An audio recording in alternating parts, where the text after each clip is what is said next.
because he's defiantly stood up to Putin, Putin basically made him a target, an enemy, a person to extract revenge on, and so now we are, a decade, more than a decade later, and Putin is a man who doesn't forget. And the Georgian government has since changed. The Georgian government is now occupied by people who are pro-Putin, pro-Russian, where Mm. Putin has an influence. And so, in my opinion, this is a hostage situation. There's no legal justification for keeping him in jail. Now, there are fears for the life of the former president of Georgia, Mikheil Saakashvili, a personal enemy of the Russian President Vladimir Putin. Saakashvili was arrested when he returned to his homeland from a self imposed exile back in October 2021. The European Parliament passed a resolution last month seeking his release on humanitarian grounds. Now, his supporters say that he has COVID and is having ongoing seizures and is being denied access to proper medical help. We can speak to the global Magnitsky Justice campaign leader, Bill Browder. Good morning to you. Good morning to you.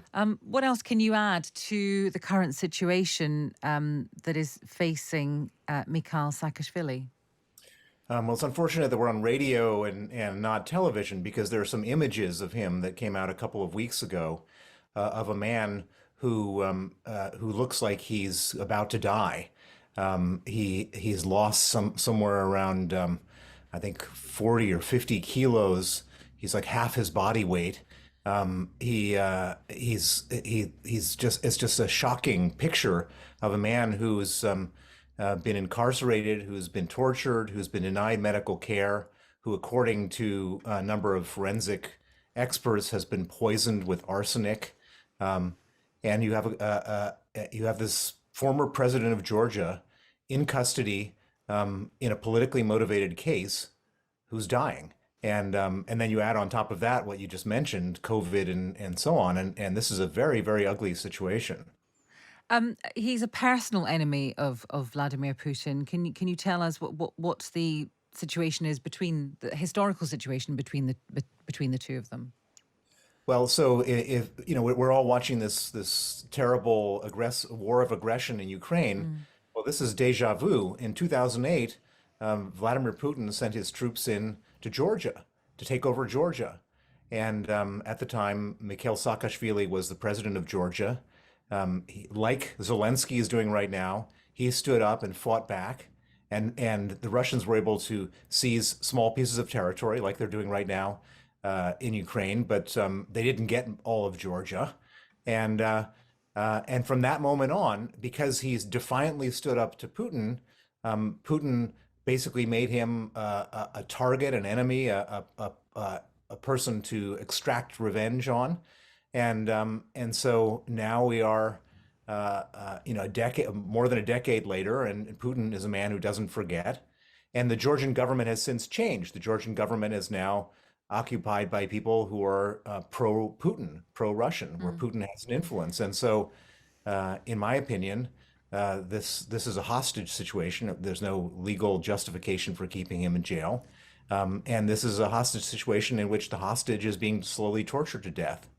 And what is it that you? So two things. What do you want to happen, and what are you doing? You vow to create a list of those involved in keeping Mr. Saakashvili in prison. Well, so there's two things. One is that he should be released immediately to Europe or America where they can treat him so he doesn't die. That's the by far the most important thing. Is urgent. He needs to be released immediately. And secondly, what he's asked me for. So when I saw those images of him, I went public. And the reason I went public is I've been through this before. Mm. My lawyer, Sergei Magnitsky, was arrested in a politically motivated case in Russia.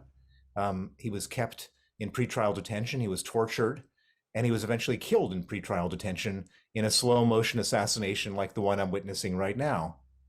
From Sergei's murder came something called the Magnitsky Act, which is a piece of legislation which exists here in the UK and the US and various other countries, which allows governments to freeze the assets and ban the travel of people involved in human rights abuse.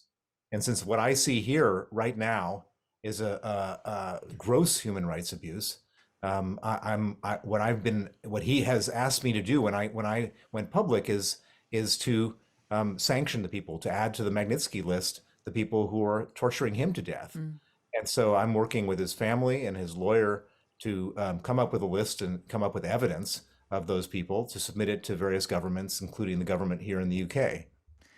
Bill Browder, thank you for talking to us. We'll keep our eye across that case, of course. That is Bill Browder, the global Magnitsky Justice campaign leader.